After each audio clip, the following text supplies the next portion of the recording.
regular schooling, they only reach to 2 of those intelligences, which covers about 15% of the population.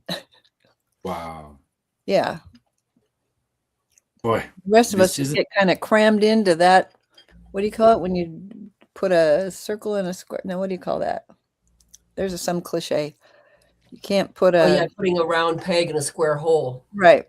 So the rest That of us kind are of just idea. kind of crammed into that square hole. Like, this doesn't really make sense. Yep. Often wondered, how far humanity would be if our education system wasn't so compromised. Right. Like What could literally we be? disconnecting us from our intelligence and our brilliance Yeah, and the nature and each other. Yeah. We'd yeah, be a different species. 100%.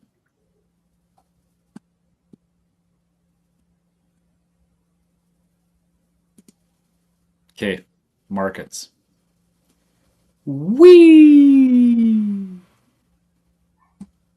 Japanese markets continuing to rise against the all odds of the printing machines. I shouldn't say against all odds. That's because of the printing machines, but against all odds because it's not worth it. Look at it go. Just look at it climb. And of course, Trump had to talk about that too. US 30. Actually, you know what? He didn't talk about the US 30. He was referencing, I think it was the S&P 500. Let's go see. New highs were created. Let's go with DJI. Oh, interval not supported. Nope, clearly that is not the right index. There we go. There we are. Yeah, sure enough. S&P 500 went ahead and created all-time highs. Just screaming away. Can you indicate where January was? January? Yeah, January. This is the start of January right there. Okay. Because we pulled out of everything in the stocks at that time. And I think that we've probably missed some profits, but somehow I just don't care. Like, I don't want to play that game. I don't want to be part of it. And I don't want to be on Yeah, that roller coaster of like, oh, somebody said this and it did this. It's like, you are very wise to get out at this time, only because the volatility that I think is going to be coming is going to be. I just think it's going to be too high risk. You know, if you got out of it then, sure, there might you could have held out and you'd be up another 5%, sure. yeah, not worth it. But it really isn't, especially if, you're getting into assets that are Oh, I'm saying the wrong thing. It was January the year before. oh, January the year before? So we have missed a Yeah. bigger chunk, but we also didn't take the ride. My partner had a stroke and I was just like, I want out of this. Yeah. So we missed downs, but we also missed ups. Yeah. Yeah. So this is what definitely this here is there it is. That's the button. That's January of 2025. Oh, so actually that looks kind of smart. For people that don't want to, that not only don't want to pay attention to it, but really couldn't at that time, and we don't know how to pay attention. I mean, I'm learning so much from you, but like prior to that, I just wasn't tracking it at all. So yeah, that was wise. That was a good move. And we're older, so it's like we're not, that thing of like you just leave it in and it'll eventually. It's like we may not. It's different as you get further on and you're not working and all that stuff. It's like we don't have a way to replace it the same as we might have when we were 20. Yeah. Yeah, Thanks for that. I appreciate that. I've wondered because my partner will say, actually, it went up. And I'm like, yeah, but didn't it also go down? It's like,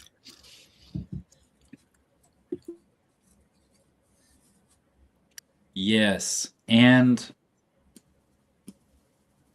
it boils down to where is it going, right? Going, even if the US 30 here, this was February, January 2025, this area here. That is, you know, everything that goes above that area is precarious, Okay. Yeah. right? Yeah, sure, it went up, but it's in the highest risk.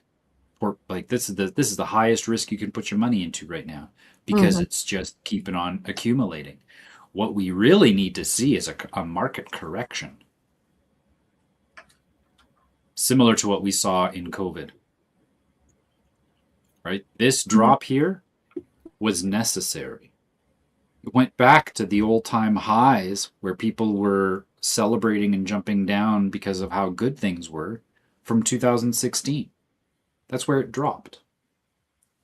This is the kind of thing that we need to see happen in order for us to kind of be like, okay, yeah, there's still manipulation in the markets, but at least we saw a correction, a revaluation. We haven't seen that for a long time. We've been seeing the dips, but they are nothing compared to what that was. Can you say a little bit more about how a correction, like, 'cause I get, like, to me, it would make sense that a correction would be like it went down and then it kind of stayed more with that, but it bounced right back up. So what does that mean that a correction, like, what's the function of it if it ends up going right back up? It's a signal that we're into another phase, right? These whenever it goes down like that, I don't really have. Yeah, because this data here doesn't go back to 2008, but at least it might not. Let's go to the weekly and see. Yeah, no, it doesn't go back that far. Whenever we see these big drops, they do accumulate quite quickly.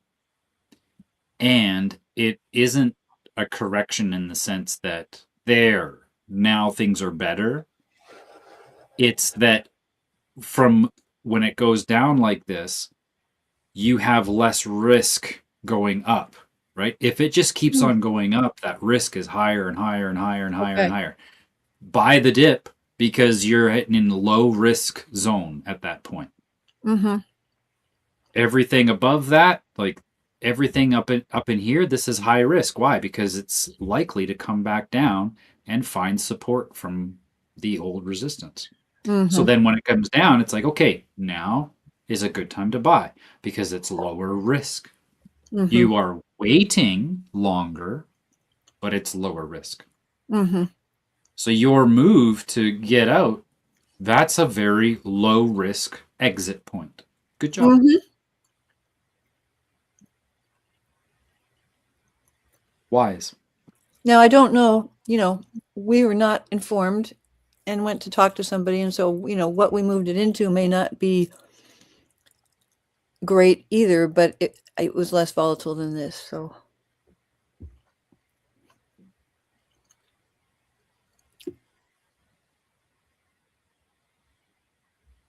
At this point, it would be good to diversify. For the simplest way to diversify, what I see is Bitcoin, silver, gold, and if you can, really explore some of the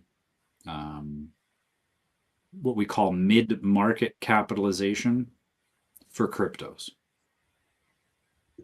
Bitcoin and silver, gold, metals, simply because that will be a mainstay. Those mid-market caps, those are investment opportunities. and is That's where.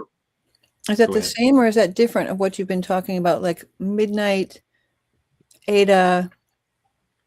I can't remember the other ones you've talked about, but there's some that you keep, Bit Defense or something like that. Are those Yep. mid markets or are those something else? Yeah, those are mid markets for Okay. sure, and Okay. and some of them are even small market. So Okay. Midnight, for example, that's considered a small market cap. Okay. Is that just And simply pick- because it's so fresh? Yeah, because yes, just because it's fresh, it's newer technology, it's yet to be adopted.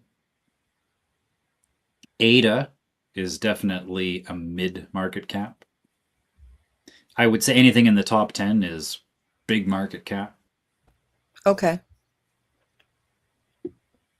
And, silver and gold has always been, well, and the saying is that silver is the currency of merchants, gold is the currency of kings, and dollars currency is the currency of slaves. Woohoo! Yeah.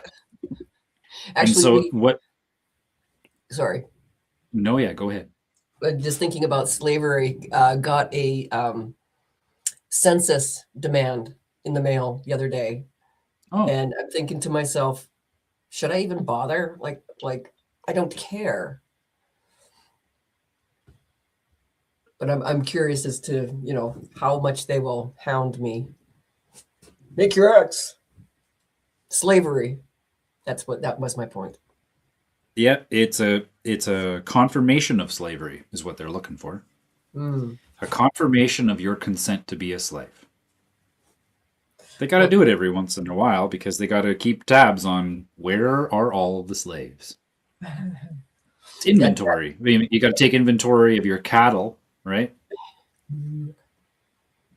that reminds me of our conversation this morning about the birth certificate and all Yeah. the information that they glean off of that we have no idea. It's here's your baseline slave model, and then the census is just the update to it. Yep.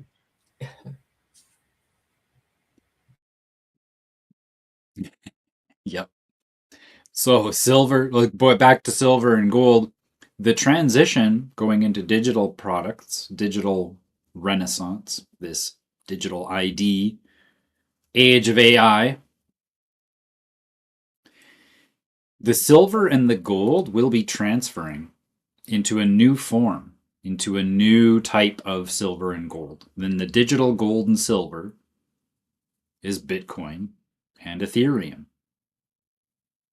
And so people are gravitating towards those in the same way that throughout history, kings gravitate towards gold, merchants gravitate towards silver. It's the same principle. And because this is a transference of wealth, we're moving all of the commodities from one form into another. That transition we will see physical assets like gold and silver become either I actually think it'll become so regulated at some point that you're not going to have it. You're not going to have gold and silver. That's as ridiculous as walking around with cash. We're supposed to go to a cashless society. Why would we go back to gold and silver? So it'll become so regulated that people are going to have to go into digital currencies. And the gold and the silver in that realm is Bitcoin and Ethereum. But those of us that do have it on purpose, well, I mean, I guess you have to have it on purpose, but that might hold on to it through these things, we can exchange with each other using those, right? Even if it's regulated and we don't want to use it. If I'm understanding, I may not be understanding what you're saying, right? But it sounds like if it's regulated, then it makes it hard to use it, get it, exchange it. But we can use it as a currency of exchange among ourselves. Yeah, absolutely. And it's a growing club is the idea, right? Like more people. Yep. The only real challenge that I can see is transference of equity from individual to individual. Say, like if you and I were to do business, so we would have to figure out the loops and hoops of exchanging that equity over this distance.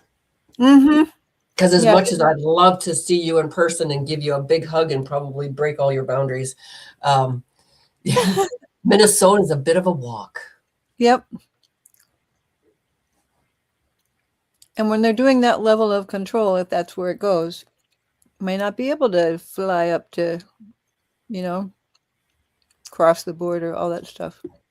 Well, and as what I understand about with the Canadian airports and whatnot, it's quite the ordeal to get through. The facial recognition, the body scans, the this, the that, the other thing. I mean, they're treating us like we're criminals for wanting to go and experience the rest of the world. So to be able to move physical metals on person via airplane, I'd be very cautious.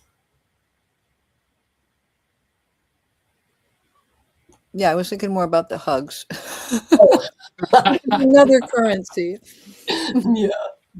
Yeah. Those are valuable attention tokens. And they don't show up in a biometric scan. Yeah. You can't go, oh, she's got 10 hugs in her. Oh, I don't know about that. If I'm more warm and friendly, is that going to show up because the body's hotter, or my hug capacity is lower, so maybe I'm colder? Or maybe if I'm colder, I need more hugs. Exactly. Yeah. I'm freezing. All the time. I want to bring this up. This is a new wallet that I'm experimenting with in Midnight. And I can show you there are two different types of, there are actually 4 addresses in this wallet, but I'm just going to focus on the top 2 because the top 2 are Midnight wallet addresses. And the 2 types are shielded, let's go zoom in, shielded and unshielded. So we're now going into a different realm of decentralized finance, where now you would use a shielded address if you want to ensure that the transaction is ghosted. Is this the ghost wallet? Nope, this is called 1 a.m. because, the coin's called Midnight. Oh,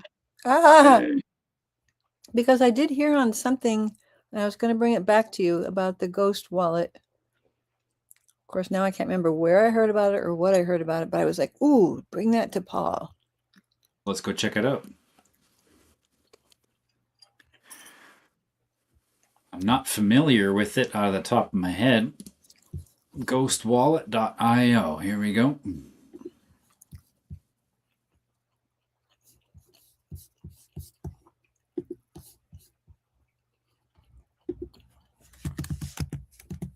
Yeah, it looks like you can get, it's quite cross-platform. It even has a Telegram wallet.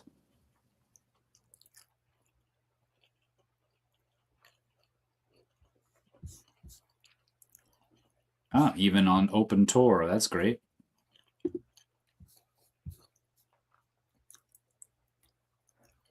Boy, I can't remember where I heard about it.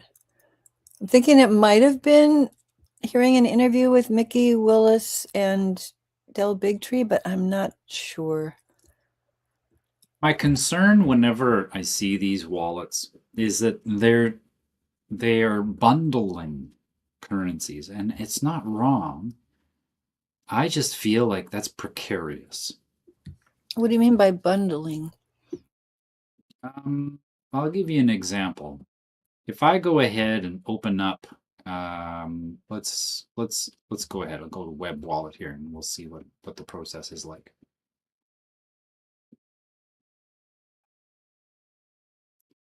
Yeah, create new wallet, or I can recover with a 24-word key phrase, not a problem. But I'm going to go ahead and create one.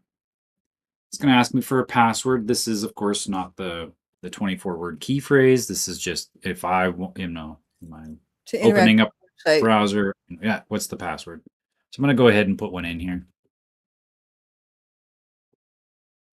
And then set password, thank you very much. And then it gives me the 24 words, and I don't really care if people see it. Oh, I can even do it 12. I'm going to copy it and say, no, you want to just go 24 words. I'll copy it and say I saved it. I'm not going to actually. But then it says, oh, you got to put in, word number 1, word number 16. So then I gotta go and paste it here. I'm just gonna put it in the chat so that I can count the words out. 1, bunker. Word 16. 2, 3, 4, 5, 6, 7, 8, 9, 10. I don't know why, but your words just showed up like in a pop-up or something. Some of them did, just so you know. Yeah. Okay. Yeah, I just put them in because I don't care. Okay. Yeah. And then adult confirm. Oh, I entered a wrong word here somewhere. 1, 2, 3, 4, 5, 6, 7, 8, 9, 10, 11, 12, 13, 14, 15, 16. Oh, spelled it wrong. Confirm. Verification successful. Please save the following not mnemonic phrase, blah, blah, blah. Thank you. Okay. That was one key. I got one key, Mm-hmm. and I've got all these coins. All of these wallets. Well, Bitcoin and Ethereum are two different chains. They're two different chains. So I got one key phrase to open up two wallets. Now, again, it's not wrong, but to me, that's precarious. I would rather have keys for each individual wallet than a bundle of wallets all under one key. So all of those that are listed there, you have access to all of those? Yeah, I can trade back and forth with all of these assets using one key. Again, it's not wrong. Audrey Lynn, you just got the Arculus. It's the same model. It's one key, and you can have multiple assets within that one key. It's not wrong. How when is it's hardware, like what you have, hardware, that's way better than this. Okay. This is software. How is this different than Midnight? Because Midnight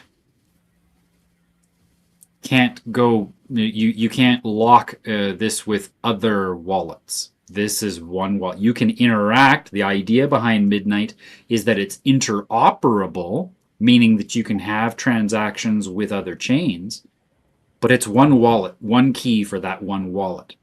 With Midnight, the extra layer of privacy is there because you've got a wallet that's like a public-facing wallet, and then you've got a private wallet. So you can determine how you want to have that. Do you want to be on the chain so that it's visible and you've got that transparency? This is especially good for when we're going into DeFi, which is decentralized finance. We're talking getting loans, right? Finance.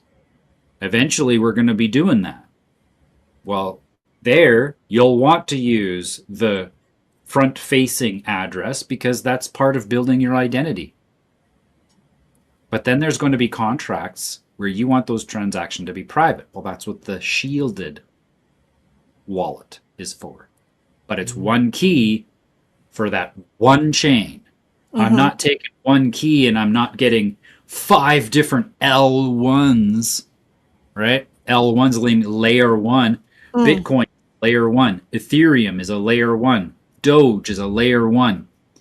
Tron, layer 1. All of these different coins are their own chains. And I would much rather get an individual wallet for that one chain. Locked. This Ghost wallet isn't giving you the choice to do that. It's just going, here you go. Whereas you're looking at, like, you'd rather get a wallet where, like, all you have on it is Bitcoin or all you have on it is an Ethereum. And then when you want to, if you want to trade Bitcoin to Ethereum and they're on different wallets, how do you, like, they don't need to be paired in the same wallet in order to trade them or exchange them? Well, that's why people like these kinds of wallets, is because they can act as a swapping mechanism too. They call it, this is actually where they use the word bridge.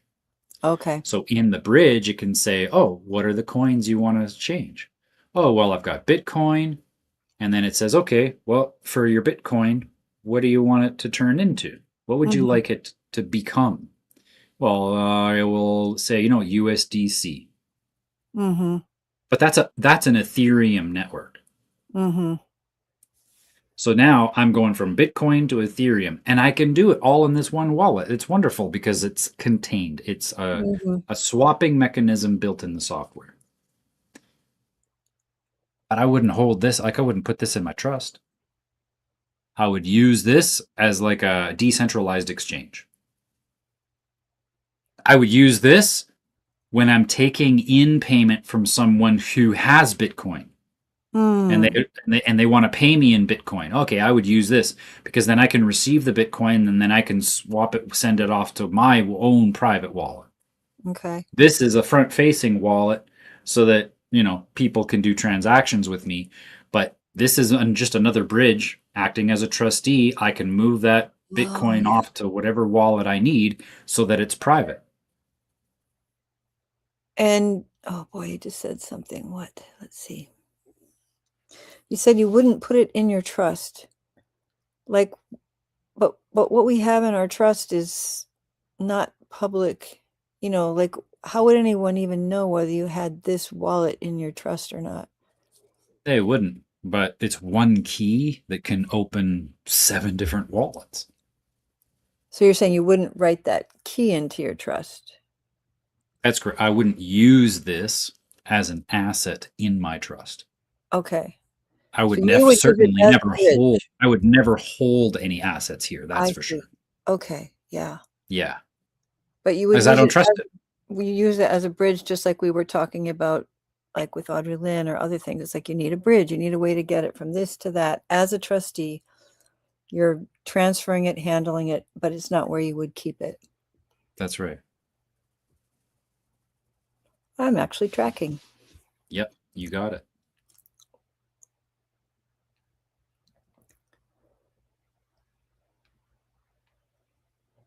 So those have only got certain, like does it have midnight on it? Does it have, or does midnight only happen on its own chain?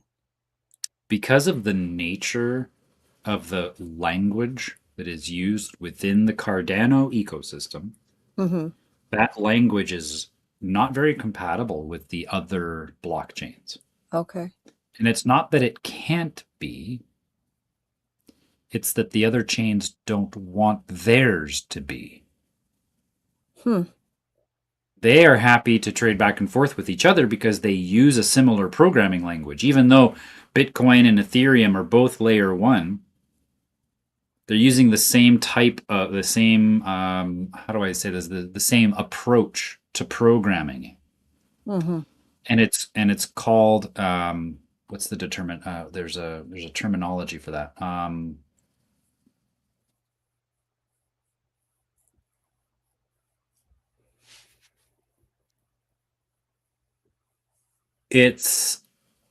I can't remember what the differentiator is. I'm gonna have to look this up again. But the programming language is representative within these chains, whereas with Cardano it's mathematical. So with representation, you can have parameters that might misfire. For example, in Ethereum, it is a well-known fact that in Ethereum, even though it's blockchain, there are the randomest occurrences where transactions fail. They don't go through. They disappear. Nobody even knows where they go. The money disappears? Yeah, the transaction just doesn't complete. You send the transaction and it leaves your account and it never arrives.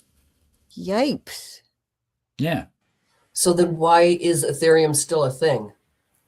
Because I that's one of the reasons why I avoid Ethereum, is that I'd like to keep my Force energy. Thank you so much. Why is Ethereum still a thing? That's the question that Charles Hoskinson asked in 2016, by the way. Yes. And then, because they said, well, it's the best we've got, he said, no, that's not, tell me this is not the best we can do. And him and a bunch of other people from Ethereum recognized that Ethereum was flawed and they built Cardano. Aha. And the question has never been direct, because that's the one thing I really like about Cardano, is that the ecosystem is not saying that everybody else is bad. They're simply saying, let's continue evolving this technology, shall we? That's what their approach is. And they have actually set themselves up to be accommodating to other chains. The other chains refuse to be accommodating with it. Wow. Refuse. Then Midnight's come along and has broken those barriers down, simply because Cardano, and I'm speaking from the organizational standpoint here, because some people confuse Cardano with the token. The token is called ADA. Cardano is the organization, and ADA is the token that they use within that organization for governance. Okay. So the Cardano has built the foundation utilizing the technology that surrounds ADA. They have evolved that technology even further with Midnight. And now Midnight is basically stretching out and saying, okay, you didn't want to work with us, so Cardano says you don't want to work with us. In fact, you want to vilify us. And if you ever go into the mainstream media, you will find nothing but smear campaigns against Cardano. Why? Well, it's because when you have a chain that is written pragmatically using math instead of representation, a representative language like these ones, you can't manipulate it. With these, you can manipulate. Why? Oh, because of the risk that's here, because Ethereum, sometimes these transactions go. So now we need insurances. No, now we got to centralize agencies to manage this risk that's there, right? And Cardano says, why? Yeah, go ahead, Audrey. It reminds me of language, right? The Germanic languages are very blunt, and yes, there's no discrepancy. But with Latin, it brings in that vagueness, the lack of clarity, yes. Well, I didn't mean it that way, sort of garbage. Where with it sounds like just the recognition or the corollary of language to the verbal language to the programming language. It just seems very similar. Yes. Imagine the cognitive dissonance required to develop in an ecosystem where you have representative logic. No. That doesn't sound right. I know right? what it is, but it doesn't sound right. No, I don't want representative logic. I want it to be proven. I want it to be based off of math. Like 1 + 1 is 2. I don't want a representation of that arithmetic. I want the actual. So like when people say this is crazy, it's like saying 2 + 2 is 5. That would be representative math, right? Like yes. Okay. Yes. Yeah, we don't want that. It's safe and effective. Yeah. Does not add up. Right. 2 months in or prior to even releasing it. Oh, it's safe and effective. How long have you tested it? If it is all really truly being done right now at warp speed and not over the last 10 years. That was an argument I tried to have with one of my children about that just wait 5 years, see how it all unfolds. Yeah. Oh, Mom. Even 1 year would have given some insight. Actually, 1 or 2 months gave some insight if you could get a hold of the data. So and if you knew enough people, you probably only needed a couple days. Right. Depends who you were listening to. I was so sure that the people I was parting from, that we would be back together in a few months on the same page, not necessarily thinking the same thing, but we would at least be processing some of the same information. And then I was like, okay, so it's not a few months, but surely in a year. And here we are in year 5, 6. I don't know if we're getting into 7 yet. And as one friend was saying, it's like the gap is hardened. Anyway, I love saying a few of these things on YouTube. Yeah, me too. Just to pepper it in there. It's not too obvious. And we should be aware that, I haven't been keeping up to date with the news nearly as much. However, it is true that the hantavirus scare has been flagged by the World Health Organization as an opportunity. Yes, an opportunity that they have to seize in order to get countries to be more aligned with their health regulations. Mm-hmm. Did they actually say the word opportunity? Yes. Great. Yeah, I think the only thing I've seen was some headline about one person being pulled off a plane or a boat or something that is tested positive for it's like one person. Yeah. Yeah. And the one person, there's a person that apparently died as well. As though no one has ever died from anything before. I'm never glib about somebody dying, but you raise a very good point. My cousin brought that up during the COVID crazy time, and she would ask people point blank, like, what's with this? People have died. Like we are all going to die. It depends on what the it is that we're going to die from, or of, or with, or whatever verbiage you want to have. And it's that fear. We have lost our connection to the full life cycle, right? We celebrate birth, have great celebrations for that. But death, no, not at all. Go away quietly and die. I don't want to, that gives me chills. I don't want to be inconvenienced by my grief because I see you suffering, or you're no longer in my life. Yeah. No, this culture does not deal with death at all.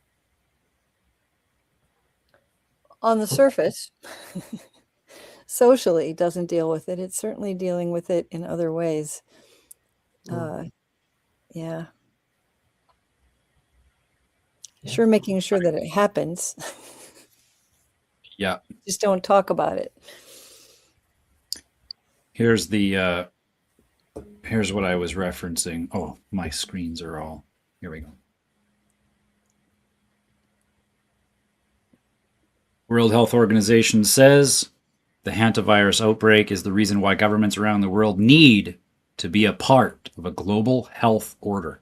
We really need this incident, this outbreak, to show why the world needs a global entity that connects this. We live in an interconnected world. An outbreak is one part affects everywhere. Oh my God. We need this incident. I mean, they're just saying it like junkies. Yeah. Yep. It's here. It's here.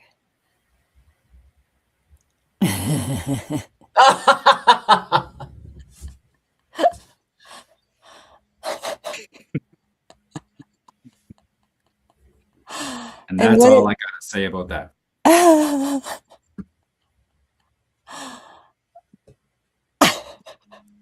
So what's so serious about this hantavirus? Oh. Well, the hantavirus is actually mouse-borne. And the fact that it is going into human, because it's not actually, in history, it's not been transmissible to humans. Hantavirus was actually one of the first times I was exposed to a virus scare. I was 13 years old.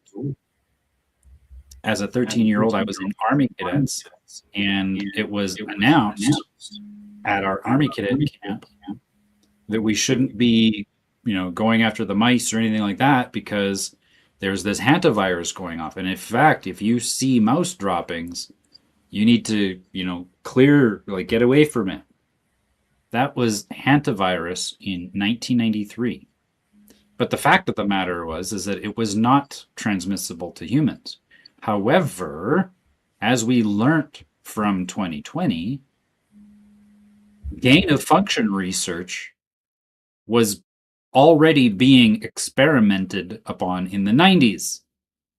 So they've just gotten good at gain of function research where now the hantavirus is something that humans can contract. But I mean, they did the same thing with coronavirus. Go ahead, Adriana. So if I promise not to sniff the mice, they'll leave me alone?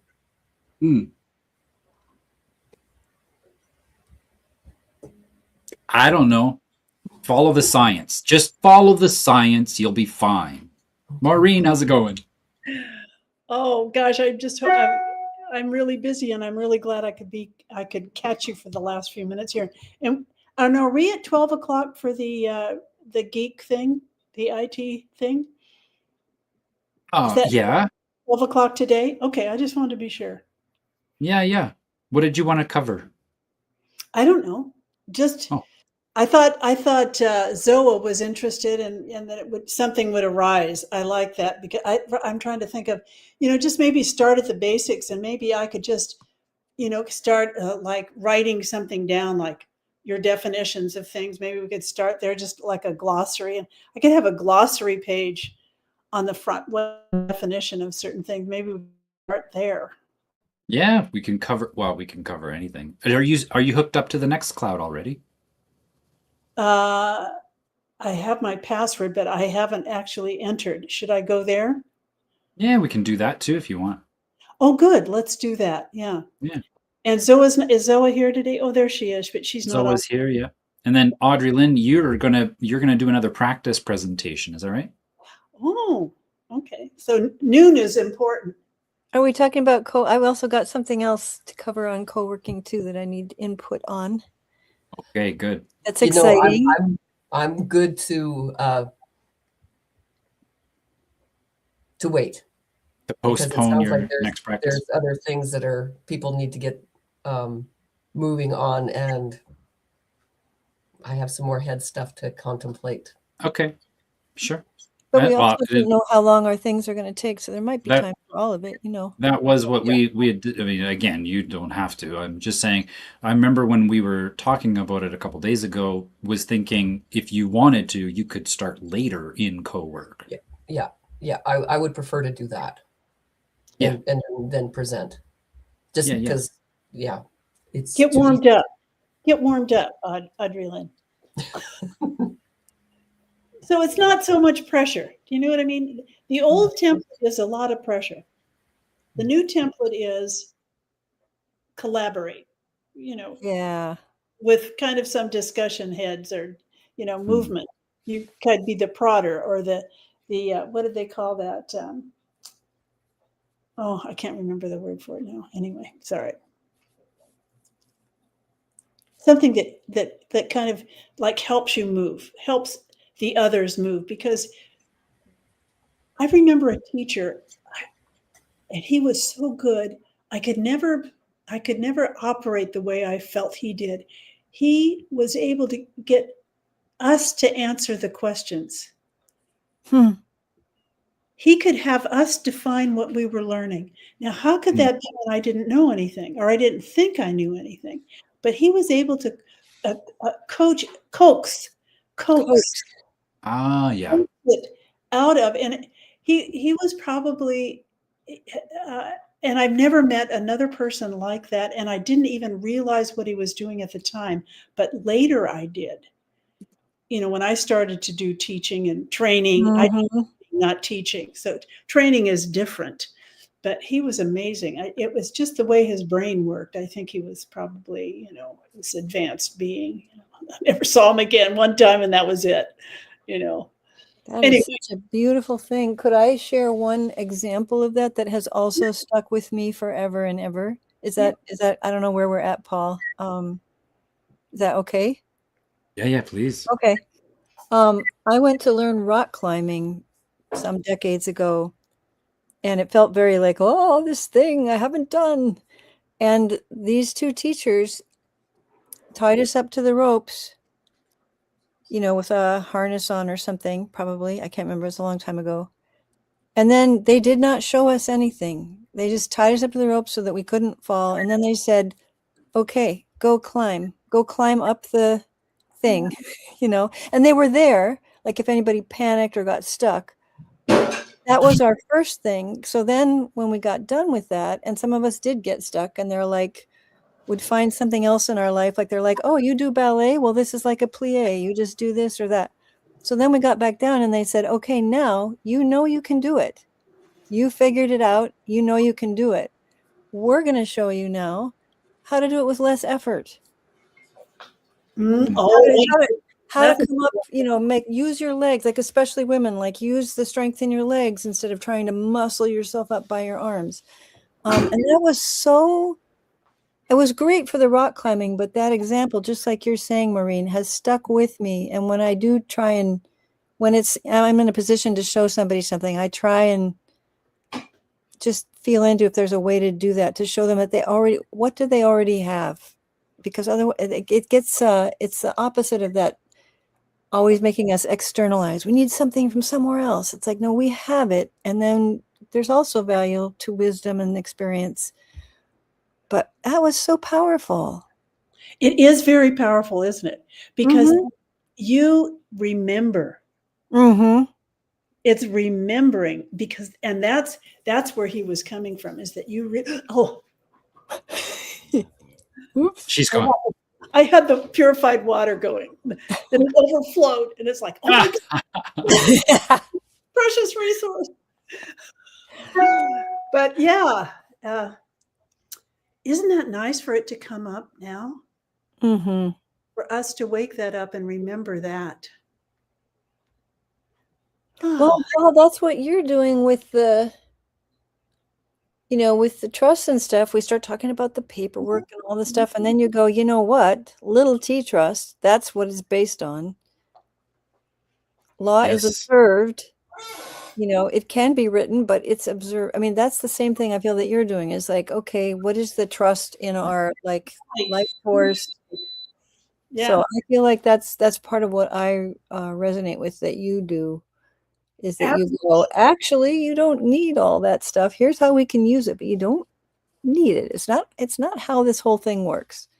Yeah, a lot of people have this, I call it a complex. I don't really know how to identify this complex, other than they believe that somehow when ink dyes the paper, something magical happens and the law is now written.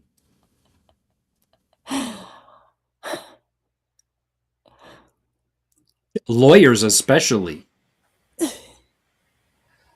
Well, and even a step beyond that, it's got to be the stuff that was printed a long time ago. Like if we write something, it doesn't have that power. Right. Sorry, Audrey-Lynn, you started to say something. No, I apologize. I was talking over you. It's hard not to with this. Sometimes we've got delays and stuff. So there's no intent assigned to that. Mm-hmm. I think what I was going to say was that our eyes deceive us. And so when we see when I see the written word, first of all, it's an anchor. It's something that I can return to reference, where witnessing it. Am I really witnessing that accurately? Or am I putting something into that vision? Like when we read out loud, oftentimes there will be a word that I miss, or I will add a word, or I will mispronounce it, or just a variety of things. I got some visual disturbance, not just the screen, and so I'm not accurately relaying what I'm reading. And I think that happens within the rest of my existence, is that I want to see we all do. Sorry, I'm gaslighting myself. I want to see the world in a particular way. And so therefore that's how I see it. But with something, with a book, I can go back to the book and say, okay, this is what it says here. Is that really true for me? Where in conversation, it's easy for me to forget. It's easy for me to imply or what's the other word? Misconstrue what I'm being presented. Where it was something written, it makes it hopefully more clear. And unfortunately, using Latin as base language for law, that's not clear. That's not that's not saying "the" in German, because you have all these words together to get this one meaning. Does that make sense? Where I'm coming from? Yes, it does, definitely. I'm just like, what's arising for me here is the sense that what is the greatest pointer, or one of the greatest pointers to a civilization, is the literacy of a civilization. And then that to be hijacked in the sense of the written communication of one to the other, and that to be hijacked to what is written has authority.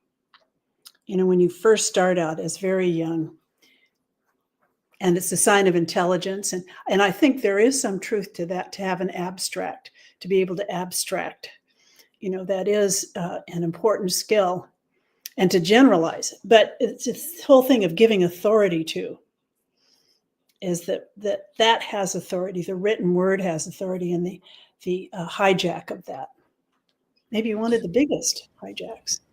Paul, would you know about what the reading comprehension level is for marketing today? Like what grade level or intellect level do marketers tend to compose their stuff towards? Good question. In 2018, it was grade 3. Wow. Oh. So that really speaks to what Maureen was saying about the dumbing down. Mm-hmm. Oh, just go and listen to the speeches of presidents over the past few decades.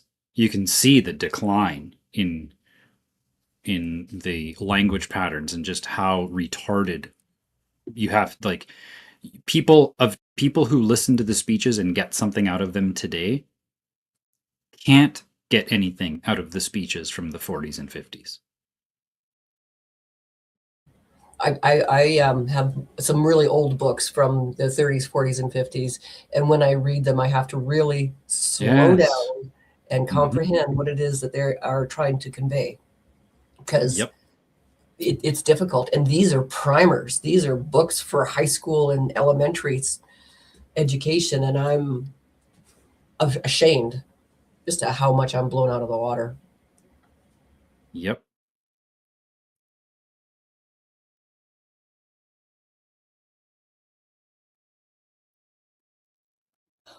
Market analysis. It's all part of the game, though, isn't it? Isn't it? Yeah, just like it's to life. You're bringing all of your life to market analysis. Yes, I'm gonna get a reputation for.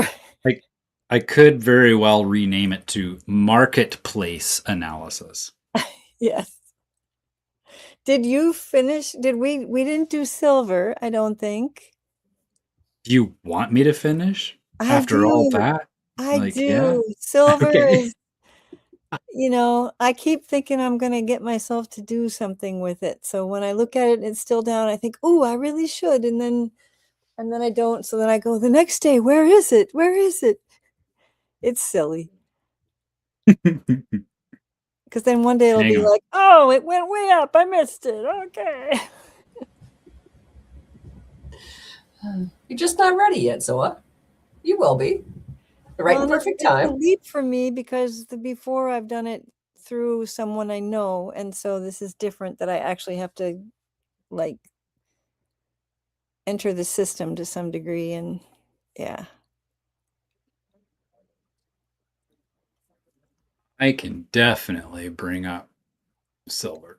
Oh, How does Audrey Lynn have running water behind you in your screen? That's a That's not running water. That's a visual disturbance because I don't have enough light against my green screen. oh. yeah.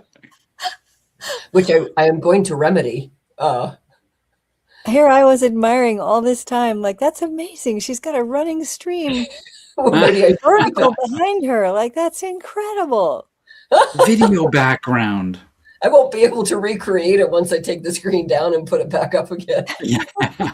It'll be in a different position. Yeah, very frustrating. Okay, here we go. Silver. Oh, it did go up. I did A little bit. Yeah, bounced off of that trend line there. Gosh. But we are at a resistance point, and with oil dropping down, it makes sense. We see that correlation happen lots. Because it's one asset class going into another. Not that, it's the big institutions doing it, but it's going to be the retail traders and a lot of those. Yeah, it's going to be a lot of volume from other directions, especially within the retail retail trading communities. Because they're going to be talking a lot about the same kind of stuff that we are with, they're going to be going deep into the insider trading analysis. They're going to be looking at unusual whales. Most of them have, the subscription with unusual whales, which can go up to $200 a month to get that data. They are going to be playing these markets just as much. So with the drop in oil, it's likely going to coincide with a rise in metals. What I liked about Dario's article, I think I actually still have that up. Yeah. This article here was nice. Gave a good synopsis that when oil does its thing and it pumps up, there will be a lag in gold and silver. And that, we'll see the bottom of gold and silver form in conjunction with the top of oil. So, yeah. Oil dropped down, and yes, there was also another confirmation of, I think it was $15 billion that was leveraged in this little 13% fluctuation. So whatever that translates into, 1.3 billion or whatever.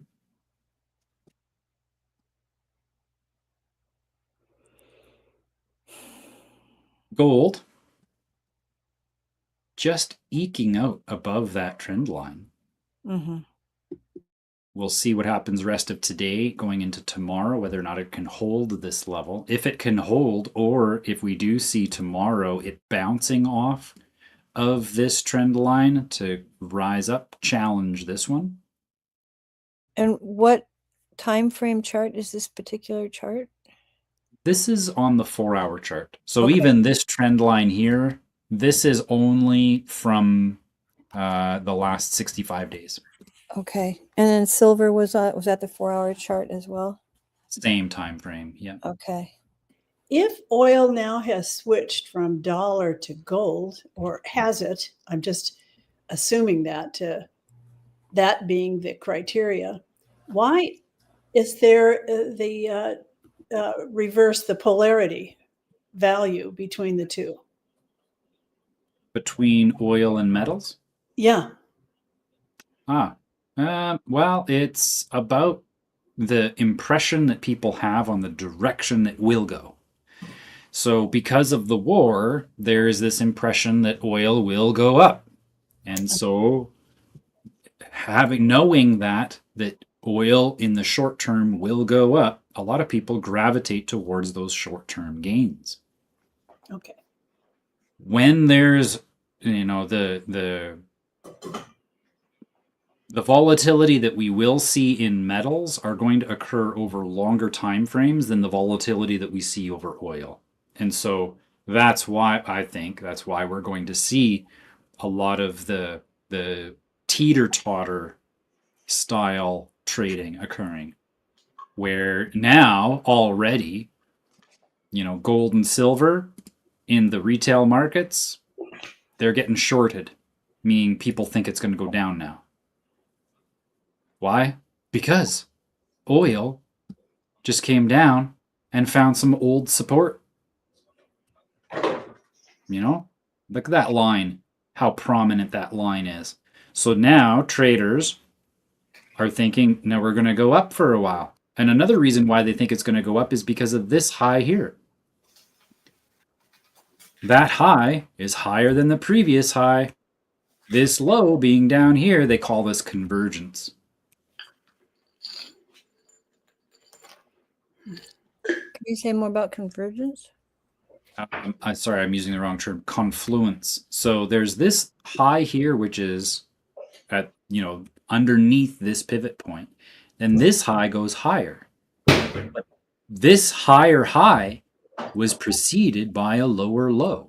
And so what we have is like it's a measure of momentum. We have this high going down to a new low, immediately creating a new higher high. Mm-hmm. There's a signal that there's great strength in the asset. If there was not great strength, this high would not have beat out the previous high. Mm-hmm. It would have come up against this area, zooming in. It would come up from this low, find this resistance right here, Mm-hmm. and then head down.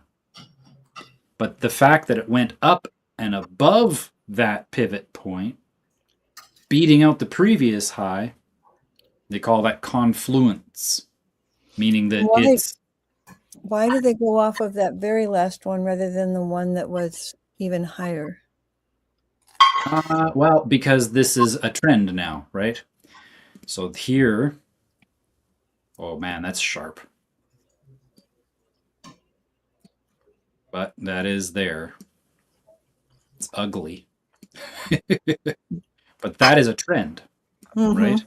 Mm-hmm. Coming out of that trend, creating higher highs that go above the trend's highs, the downward trend's highs, is just a technical analysis. Okay. It doesn't really mean anything other than it's a 60% likelihood that we're going to continue making higher highs.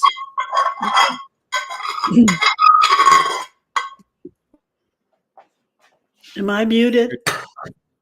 Not right now, but I was just about to do it if the dishes were going to continue.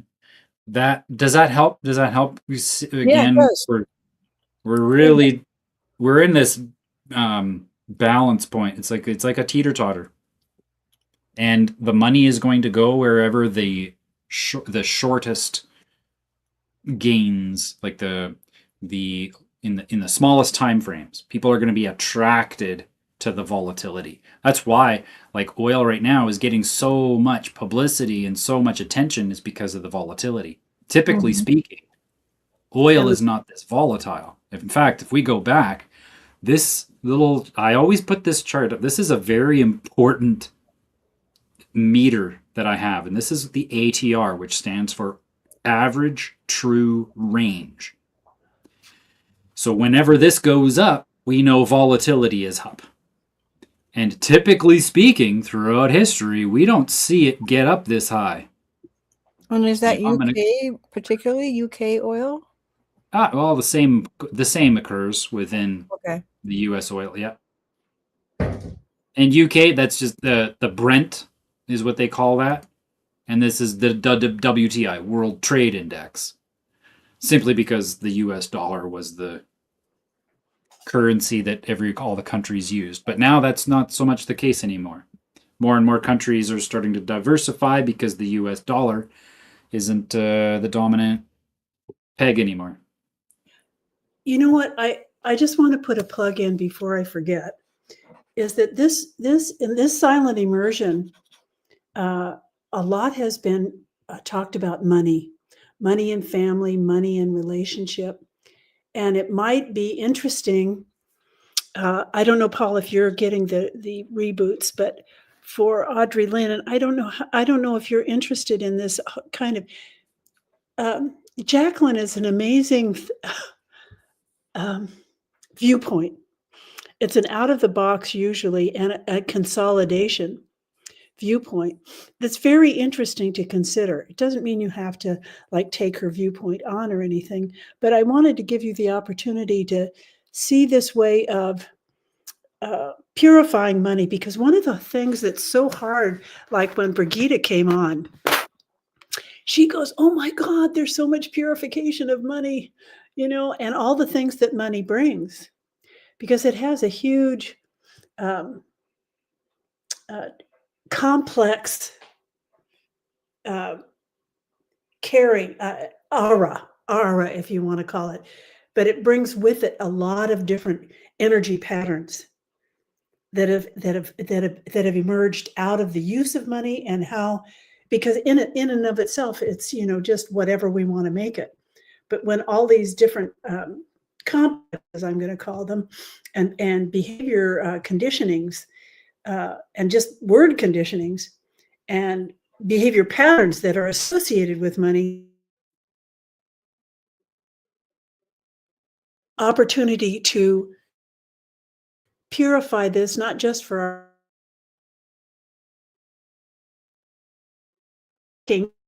our consciousness by conditioning. And that's kind of what Oracle Girl does. I just call her OG.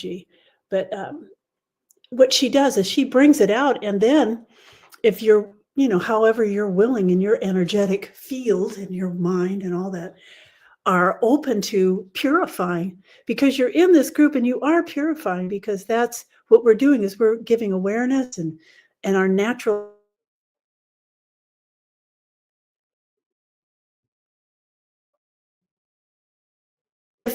The video broke up there, Maureen. The video broke up there a little bit. Just on the last couple sentences.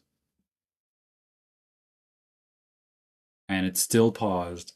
Audrey Lynn, you had something to say, though. You're muted.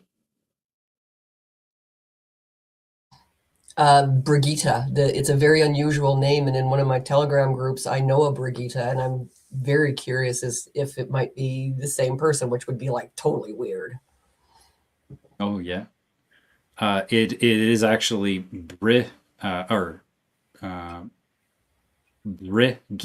think, not or maybe it's Brigitte. I can't remember. I had the spelling here. B-I-R, Brigitte. Brigitte, yeah. Took me a while to get it, but B-I-R, yeah. The woman that I know of, her last name begins with a W. Oh, I don't know Brigitte's last name.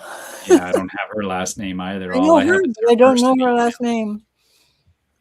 That happens a lot online. Yeah, oh yeah.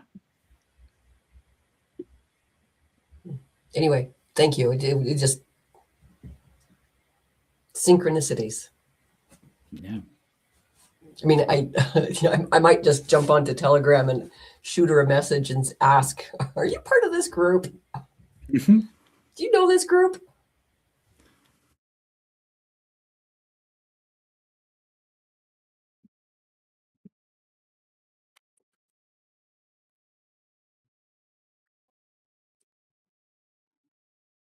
Yeah.